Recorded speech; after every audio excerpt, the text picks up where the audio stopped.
iPhone or mag-ipon? Super tuto ka na sa Super Rich TV, super wow sa kaalaman. Okay, real question, new iPhone or mag-ipon?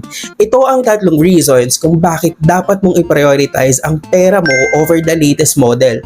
First, hindi ka yayaman sa installment. Ang iPhone 17 Pro Max next year, papalitan na ng 18 series agad yan. Depreciating asset yan, meaning pababa ng pababa ang value.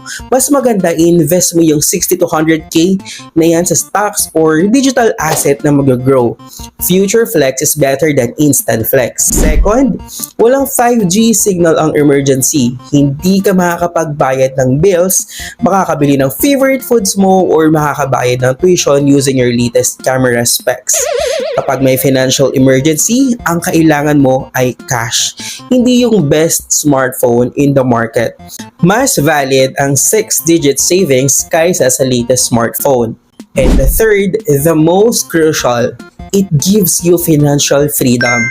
Kapag nakaipon ka, ikaw ang boss ng pera mo. Hindi na ikaw ang alipin ng utang or installment. Masarap ang feeling na I can buy that whenever I want, kaysa naman sa I need to buy that right now to look just cool.